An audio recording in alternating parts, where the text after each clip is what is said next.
Assalamualaikum warahmatullahi wabarakatuh. Perkenalkan nama saya Hafiz Farid Akmaludin. Saya berasal dari Prodi Matematika dengan NIM 12514500056.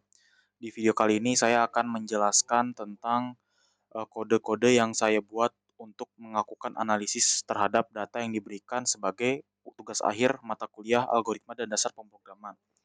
Jadi saya disuruh untuk mengolah data ini ya, isinya itu terdiri dari beberapa line of codes yang struktur datanya itu berupa list of dictionary ya.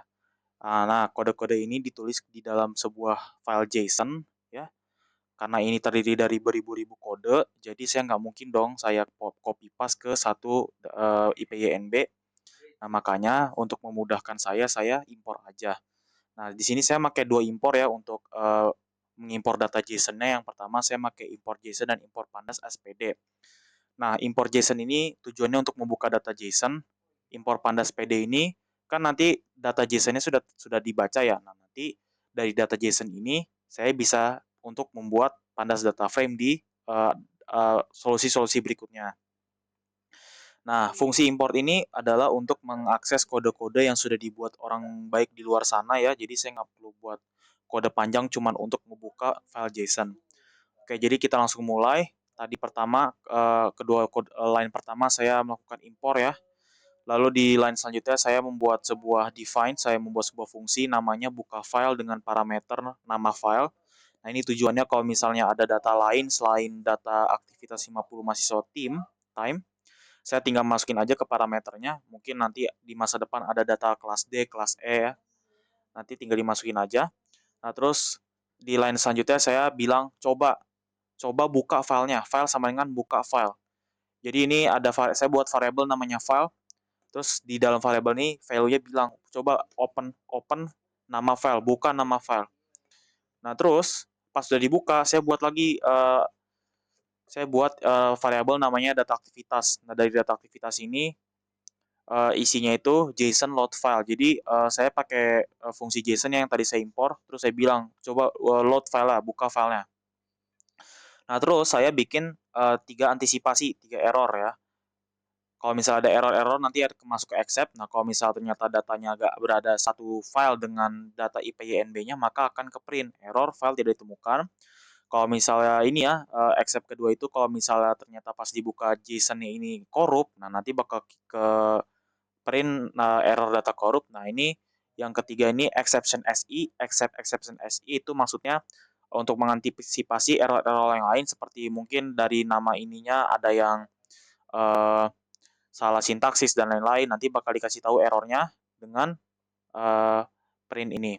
Nah, terus kalau misalnya ternyata semuanya nggak error dan ternyata berhasil, nanti bakal langsung masuk ke else. Nah, nanti bakal return data aktivitas sebagai variabel supaya nanti variabel yang di sini menjadi variabel global. Nah, terus saya panggil data aktivitas. Data aktivitas sama dengan buka file. Buka filenya ini nanti bakal ke print data aktivitas. Nah, perlu disadari bahwa data aktivitas di sini di dalam define function sama data aktivitas di luar define function itu beda ya. Ini coba kita jalankan ya. Nah, jika kita lihat datanya berhasil diproses. Nah, terus diketahui bahwa jumlah mahasiswa di data aktivitas 50 ya, karena di sini ditulis learn data aktivitas, nanti bakal dihitung anggota-anggota dari listnya, dan ini struktur datanya ya, seperti yang teman-teman lihat, yaitu merupakan list of dictionary, jadi nanti learn ini ngitung berapa banyak dictionary setelah list ini, list pertama. Oke, lanjut kita langsung ke membuat data frame aktivitas. Nah, dari file ini, dari kumpulan dictionary ini, saya ingin membuat data frame karena saya ingin olah kan, saya ingin analisis datanya. Nah, jadi saya pertama membuat sebuah fungsi namanya flatten aktivitas dengan parameter data aktivitas. Jadi nanti bisa dimasukin apa aja tergantung variabel yang kita punya. Misalnya kita punya variabel kedua, misalnya data aktivitas new 2, nah tinggal diganti data aktivitas new 2. Nah, terus habis itu lainnya saya bilang coba try.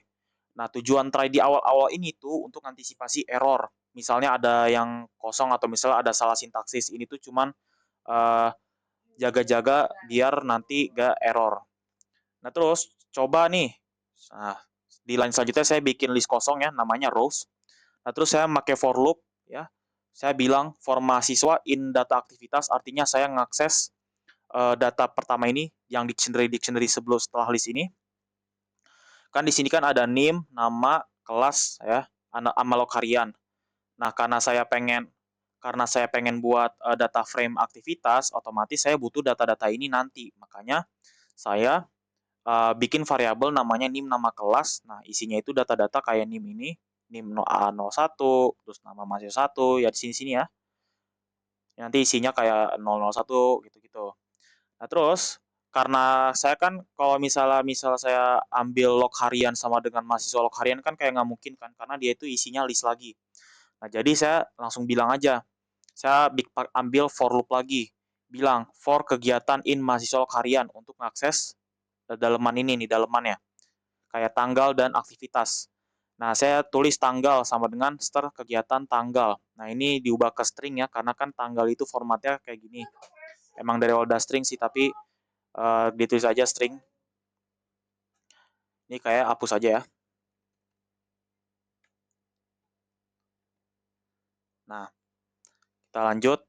Uh, nah, terus saya pengen ngakses data aktivitasnya, aktivitas ini. Nah, tapi dia itu list of dictionary lagi, jadi saya panggil lagi pakai for loop. Saya sekarang panggil for tipe in kegiatan aktivitas. Kan tadi di sini kegiatan, mahasiswa harian. Artinya di sini semuanya kita panggil kegiatan. Nah, ini artinya kalau kita panggil aktivitas ini jadi kegiatan aktivitas ya. Nah, terus sebelum saya masukin semua nih value-value-nya, saya inisialisasi kalau mereka semua tuh none dulu, kosong-kosongan. Karena nanti kita coba semuanya. Nah, sekarang kita masuk sini ke try except lagi. Nah, sekarang saya bilang, coba ambil jenis sama dengan tipe jenis. Artinya ini ya, coba ambil jenis sama dengan tipe jenis. Terus saya coba minta ambil waktu mulai sama dengan tipe waktu mulai dan waktu selesai sama dengan tipe waktu selesai. Karena kan kita nggak tahu kalau datanya itu bisa jadi kosong atau diisi sama angka-angka lain, ya kan? Nah, saya minta coba ambil. Nah, terus kalau misalnya ada dua-duanya, misalnya ya. Nah, saya bilang coba ini bikin variabel baru namanya datetime mulai sama datetime selesai. Nah, terus isinya itu PD atau datetime waktu mulai. Nah, kan kalau misalnya kita ambil waktu mulainya itu nanti dia tuh bentukan datanya string ya. Kalau kita lihat di sini di mana ya? Oh, sini waktu selesai ini. Ini kan string nih. Nah, kita ubah ke format waktu biar nanti kita bisa operasiin sehingga nanti saya ubah datanya ke format datetime. Nah, terus saya durasi di variabel durasinya kan dia 0. Durasinya saya timpa sama dengan datetime selesai kurang datetime mulai. Karena kan dia udah diubah ke format datetime ya. Jadi bisa dioperasiin. Dot total seconds ini diubah ke format detik per 60. Nah, kalau misalnya ada error-error, saya pas aja. Karena kalau error di sini tuh yang nggak terlalu ngaruh lah. Karena kan nanti dari awal kan none kan. Nah, terus saya coba lagi, coba ambil tipe skor sama dengan tipe skor diubah ke integer. Kalau misalnya ada error-error nih, saya menyadari ada 3 kemungkinan. Nah, saya set aja skornya 0. Karena kan kalau ada aja gitu skor diisinya kayak huruf-huruf atau angka-angka gitu mungkin salah input. Ya udah set aja 0. Nah, terus saya lanjutin aja kodenya. Nah, terus saya coba try ketiga nih buat ngambil halaman. Halaman sama dengan ambil tipe halaman integer. Nah, karena kan aktivitas mahasiswa kan ada yang kayak gini-gini ya, makanya saya ambil halamannya sama skornya. Nah, itu sama kayak skor tadi, kalau misalnya ada error-error kayak gini, set aja halamannya ke 0, terus lanjut kodenya. Nah, terus di line selanjutnya, ya, saya append rows. Nah, ini kan tadi awalnya list kosong ya. Nah, karena saya pengen ubah ke data frame, saya append dictionary. Jadi nanti isinya rows itu isinya list of dictionary lagi.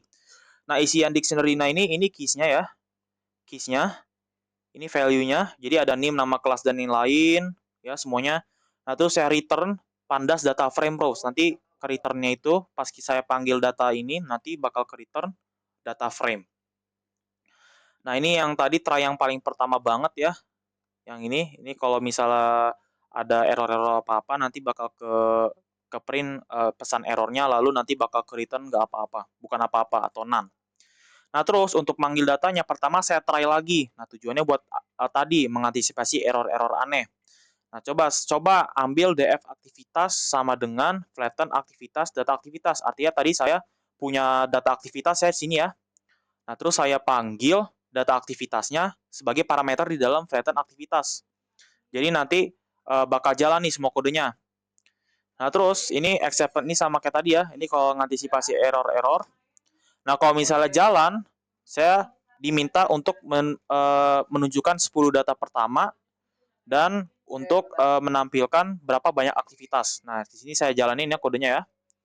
Jadi dapat ternyata ini ada mahasiswa-mahasiswanya, ada list-listnya, data frame-nya menunjukkan 10 data pertama, dan ternyata diketahui bahwa jumlah barisnya itu ada 358 aktivitas. Oke, tadi kita udah ngelompokin datanya berdasarkan aktivitas ya. Ini ada 358 baris. Nah, sekarang kita mengelompokkannya berdasarkan mahasiswanya. Jadi nanti di data frame-nya itu ya satu satu indeks satu mahasiswa gitu. Nah, jadi untuk ngebuat data frame-nya berdasarkan aktivitas, saya namain data frame perilaku di sini. Jadi saya buat variabel namanya data frame perilaku sama dengan data frame aktivitas ya. Terus saya group by berdasarkan NIM nama kelas. Nah, terus saya AGG. Nah, ini tujuannya untuk melakukan berbagai fungsi seperti nunik, count, sum, median, min gitu langsung dalam satu AGG. Nah, dalam AGG ini saya tulis ada total hari aktif, total aktivitas, sama jumlah jenis aktivitas berbeda. Nah, cara saya ngitung total hari aktifnya adalah saya panggil tanggal terus saya tulis nunik di kanan ya. Nah, ini jadi tujuan itu untuk ngitung tanggal-tanggal unik kayak misalnya ini tanggal 1 sama tanggal 2, nah itu dihitung 2. Ini kan ada tanggal 1 lagi nih, nanti ini nggak bakal dihitung kalau pakai nunik. Nah, terus saya juga hitung total aktivitasnya. Saya hitungnya berdasarkan NIM, terus saya count total NIM yang muncul. Kan kalau di sini kan kalau misalnya diperhatiin, satu baris satu aktivitas ini kan ada NIM-nya kan. Nah, daripada nggak repot, saya hitung aja NIM-nya yang muncul dalam data frame aktivitas.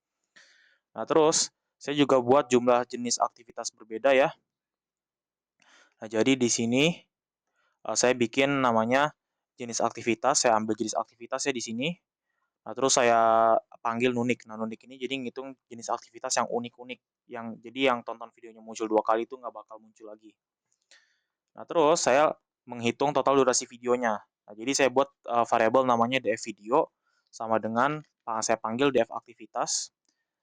Data frame aktivitas yang isinya itu saya sortir itu sama dengan nonton video. Jadi nanti isi dari data frame video itu data frame yang jenis aktivitasnya nonton video. Nah, terus saya bikin summary video. Nah, isinya ini tuh total durasi nontonnya. Jadi dari data frame video ini saya group by berdasarkan NIM, atau saya AGG ya, kayak tadi melakukan operasi dalam satu line of code. Nah, total durasinya dari durasi menit ini saya tambah semuanya. Terus reset index ini buat ngereset indeksnya. Nah, terus saya juga akan menghitung jumlah kuis ya. Jadi saya buat data frame kuis itu sama kayak tadi di data frame video, saya ambil data frame aktivitas dari data frame aktivitas yang sama yang jenis aktivitasnya kerjakan kuis. Nah, terus saya buat summary sama kayak video, saya group by berdasarkan NIM, terus saya AGG juga, tapi bedanya saya jumlah kuisnya itu NIM terus saya count. Jadi nanti di sini yang NIM-nya itu ternyata dia kerjakan kuis nanti bakal kehitung satu.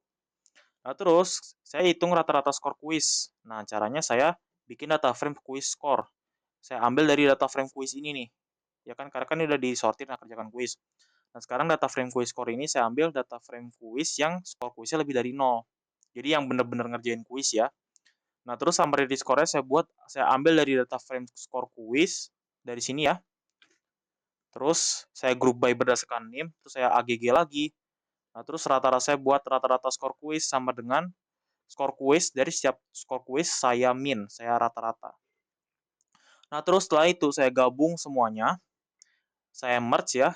Jadi data frame perilaku pertama saya merge summary videonya dari berdasarkan NIM lalu mengutamakan data dari data frame perilaku supaya tidak hilang atau tidak berubah-berubah. Jadi cuma ditambah sama summary video. Begitu juga dengan summary quiz dan summary score. Lalu saya juga jaga-jaga kalau misalnya ada data kosong ya. Jadi nanti dari ketiga kolom ini nanti bakalan yang kosong-kosong bakal diisi sama 0 gitu. Nah, terus saya tampilin hasil, saya run. Nah, jadi bisa teman-teman lihat ya di sini, udah terkelompok berdasarkan mahasiswa. Nah, yang nan-nan ini, yang kosong-kosong nanti diisi sama 0, begitu. Nah, tadi kita udah ngebuat data frame perilaku untuk mengelompokkan berdasarkan mahasiswa. Nah, sekarang katanya dalam data frame itu digolong ada mahasiswa hantu katanya.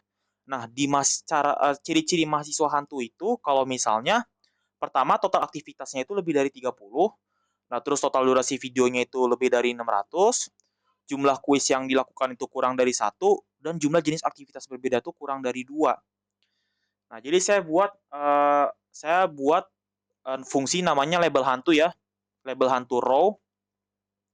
Jadi ini parameternya row. Lalu saya buat kriteria-kriterianya yang tadi ya. Nah, terus saya buat if statement kalau misalnya semua kriteria terpenuhi dengan cara if kriteria 1, n kriteria 2, n kriteria 3, n kriteria 4. Jadi kalau misalnya salah satunya bernilai false aja ini nggak bakal jalan. Nah, kalau misalnya semuanya true nih, dia bakal return potensial satu. Kalau enggak, ya returnnya normal gitu. Nah, terus saya apply ke dalam DF perilakunya. Jadi saya buat kolom baru namanya status. Jadi nanti DF perilaku status ini isinya itu DF perilaku apply label hantu ya ini ya. Aksisnya satu. Kenapa nggak pakai row? Karena kita apply ke sebuah data frame. Jadi kita nggak perlu nulis parameternya. Ini kalau misalnya saya jalanin, nanti muncul ya. Kita lihat statusnya. Oh, ternyata normal semua nih, nggak ada data hantunya. Oke, tadi kita udah buat status-statusnya ya. Kita udah tandain mahasiswa yang normal sama mahasiswa yang potensial hantu. Nah, sekarang kita buat ringkasan laporan ya, karena kan mau dikasih ke bos kan, pasti dibuat ringkasannya dulu. Pertama kita buat ringkasan kotornya dulu ya. Jadi nanti pertama saya buat dictionary kosong namanya ringkasan hantu. Nah, terus saya pakai for loop ya. Saya bilang for class insorted df perilaku kelas unik. Nah, ini untuk ngitung kelas-kelas yang beda. Kan ada 3 kelas kan, ada A, B, C. Nah, ini buat ngitung jumlah semua kelas itu dalam satu data frame ini. Nah, terus saya bikin variabel namanya df kelas. Nah, itu isinya nanti data frame perilaku yang kelas sama dengan kelas ya. Jadi ini bakal isinya tuh nanti ya bakal kesot kayak A, mahasiswa yang kelasnya di A, mahasiswa yang kelasnya di B, mahasiswa yang kelasnya di C gitu. Terus saya bikin variabel namanya total mahasiswa sama dengan learn df kelas. Nah, ini tujuannya untuk ngitung mahasiswa dalam satu kelas. Misalnya jumlah A-nya ada berapa, jumlah B-nya berapa, jumlah C-nya berapa gitu. Nah, terus saya juga bikin namanya jumlah hantu ya. Jadi jumlah hantu ini sama dengan panjang learn df kelas statusnya sama dengan potensial hantu. Jadi nanti kan ini tuh maksudnya mahasiswa-mahasiswa yang labelnya potensial hantu ditampilin semua. Nah, terus dihitung berapa banyak pakai fungsi learn. Nah, terus saya hitung persentasenya. Nah, jadi saya cara ngitung persentasenya pertama saya pakai hitung jumlah hantu per total mahasiswa kali 100. Untuk ngitung rata-ratanya ya. Kalau misalnya total mahasiswanya itu lebih dari 0, kalau enggak ya 0 aja gitu. Set 0 aja. Nah, terus dari persen hantu ini saya round aja. Jadi saya round persen hantunya 2, ke belakang. Nah, terus saya buat dictionary-nya. Jadi pertama ini ringkasan hantu kelas ya. Jadi ini ringkasan hantu kelas. Jadi kelas ini ya ini jadi key-nya. Nah, terus values-nya ini. Jadi nanti ada dictionary dalam dictionary. Nah, nanti ini sebagai berikut. Nah, terus saya print nanti data hasilnya. Laporan ini kayak gini. Nah, ini masih laporan mentah. Nah, terus oke, tadi kita udah buat laporan mentahnya ya. Nah, sekarang kita buat laporan ringkasannya. Nah, kita pakai for loop di sini. Jadi pertama ya kita print-print aja ya sebenarnya ya. Jadi for class data in ringkasan satu item, satu saya print kelas, print total mahasiswa, terus print jumlah potensial hantu dan print data persen potensial hantu. Nah, terus saya ini print ini cuma buat pembatasnya doang ya. Kalau saya jalanin nanti datanya kayak gini deh. Oke, tadi kita udah ngebuat laporan-laporannya ya. Nah, sekarang kita bakal buat analisis singkatnya. Jadi, kenapa sih mahasiswa itu meskipun dia memenuhi beberapa kriteria hantu, tapi dia tetap tergolong normal. Jadi saya di sini bakal nampilin data frame hantunya, nah terus saya juga bakal nampilin contoh hantu sama contoh normalnya. Nah, jadi saya jalanin dulu kodenya. Nah, terlihat ya, nggak ada mahasiswa yang tergolong potensial hantu. Jadi saya akan analisis salah satu mahasiswanya. Nah, saya ambil contoh mahasiswa 2 ya. Jadi dia ini dari kelas C. Ini agak pemalas ya kalau dilihat-lihat karena dia cuman hari aktifnya cuman sehari, aktivitasnya cuman satu doang ya kan. Nah, terus cuma nonton video doang lagi ya kan. Waduh, nggak pernah belajar tuh orang. Nah, kalau di kriterianya itu, kalau misalnya dia jarang kuis sama eh, jarang aktivitas, maksudnya aktivitas yang dilakukan itu cuman 2 atau kurang, ya dia tergolong mahasiswa hantu. Tapi mahasiswa 2 ini dia masih manusia, masih sayang kesehatan karena dia tuh total aktivitas dia tuh aktivitasnya cuma satu. Itu kan kalau misalnya mahasiswa hantu itu kan bilang kalau total aktivitasnya lebih dari 30 dia hantu gitu ya kan. Nah, dia cuma satu, pemalas. Dia nggak rajin-rajin amat. Kalau misalnya total 30, meskipun harinya banyak, ya kan, ntar tipes orangnya. Nah, makanya meskipun dia agak pemalas nih, memenuhi beberapa kriteria hantu, tapi dia eh, nggak kayak hantu, masih sayang. Oke, tadi kita udah analisis ya kenapa mahasiswa dikatakan normal dan kenapa mahasiswa nggak ada mahasiswa yang dikatakan potensial hantu. Nah, sekarang kita bakal analisis pattern aktivitas idealnya. Nah, jadi seorang mahasiswa dikatakan memiliki aktivitas ideal ketika urutan aktivitasnya itu tonton video, baca materi, kerjakan kuis, dan forum diskusi. Nah, jadi untuk menyortir mahasiswa yang memiliki aktivitas yang ideal, saya ngebuat fungsi yang namanya extract sequence dengan parameter nim dan df aktivitas. Nah, jadi di dalam fungsi ini saya buat beberapa variabel ya. Saya bikin variabel df mahasiswa, data frame mahasiswa itu technically data frame aktivitas yang dikelompokkan berdasarkan nim ya di sini. Dan saya copy, tujuannya kalau misalnya nanti data frame mahasiswanya berubah, data frame aktivitasnya nggak ikut berubah. Nah, terus dari data frame mahasiswa ini saya sort berdasarkan tanggal dan waktu mulai, jadi nanti terurut.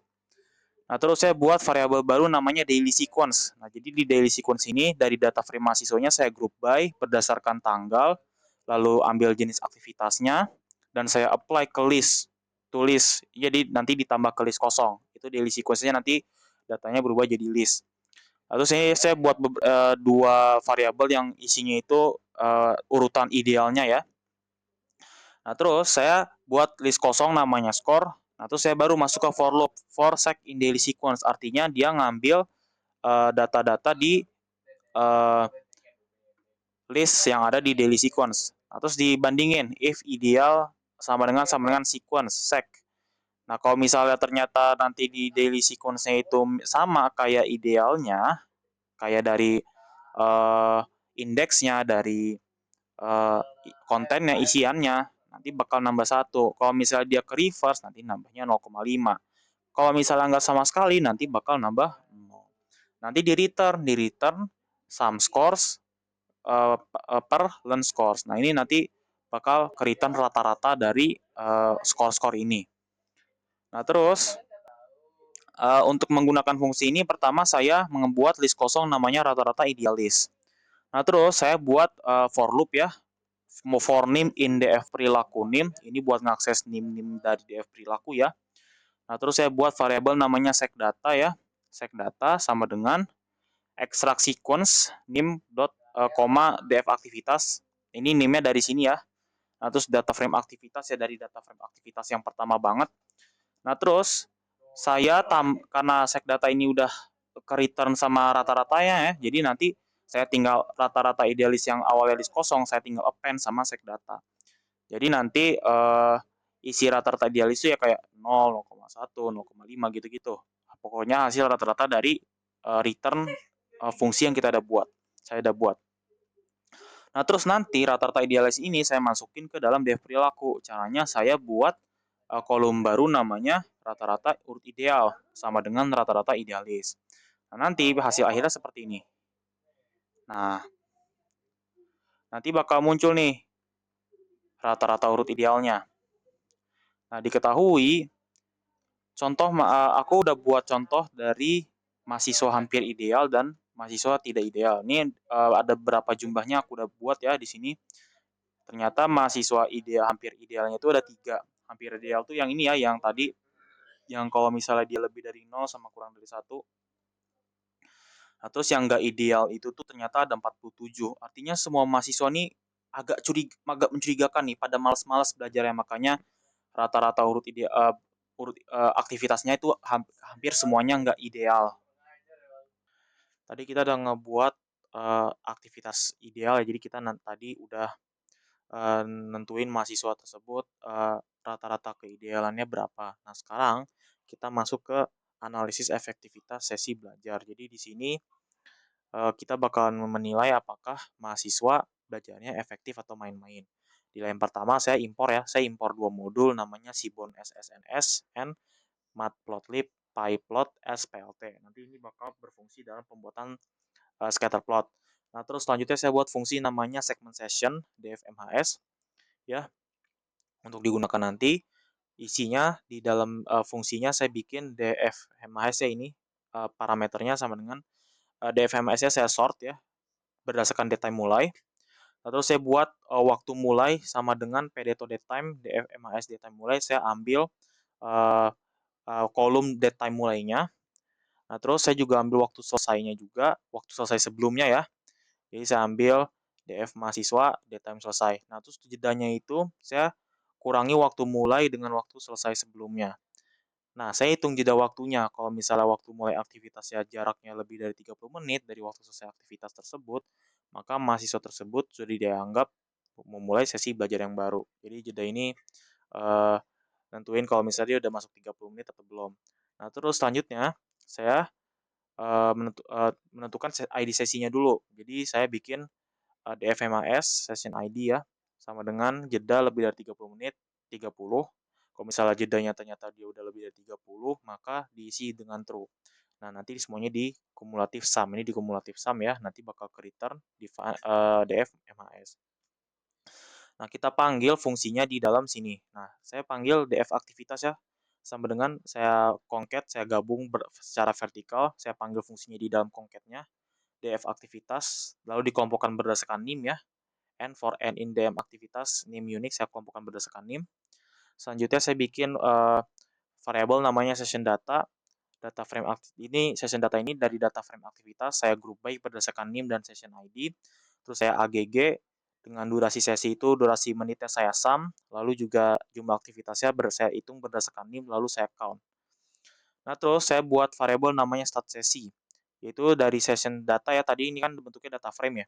Saya group by lagi berdasarkan nim, terus saya agregasi lagi berdasarkan saya bikin rata-rata durasi sesi itu, saya hitung durasi sesinya saya min, saya rata-rata, terus rata aktivitas per sesinya saya ambil dari jumlah aktivitas ya, yang tadi saya min juga, saya rata-rata juga.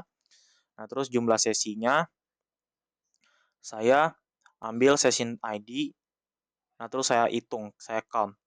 Nah, terus saya gabung saya merge ke sini. Tapi kan kalau misal andai kata saya jalanin ini lagi setelah saya jalanin pertama kali nanti error. Makanya ada beberapa kolom yang harus saya drop. Jadi ini saya udah bikin listnya ada rata-rata durasi sesi, rata-rata aktivitas per sesi sama jumlah sesi ya. Nah, terus dari dev react ini saya drop ketiga kolom ini ya. Saya pakai fungsi c for c in calls to drop if c in df perilaku columns ya.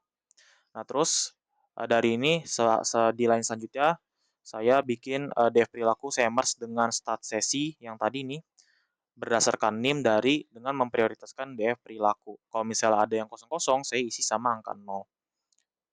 Nah, terus saya buat scatter plotnya. Saya pakai fungsi SNS scatter plot ya. Jadi datanya itu dari df perilaku, X-nya itu sebagai rata-rata durasi sesi, Y-nya itu sebagai rata-rata aktivitas per sesi.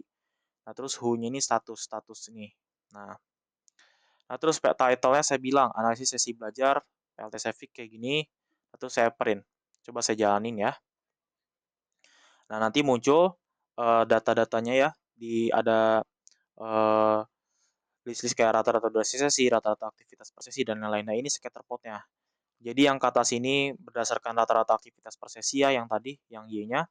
Nah, terus X-nya sebagai rata-rata durasi sesi. Nah, ini scatterplot ini yang biru-biru ini nih mahasiswanya, yang berstatus normal doang, karena yang tadi potensial nggak ada ya. Nah, gitu. Baik, sekian dari penjelasan kode saya. Mohon maaf bila ada kekurangan atau kode-kode yang saya jelaskan kurang jelas. Wabillahi taufiq wa hidayah. Wassalamualaikum warahmatullahi wabarakatuh.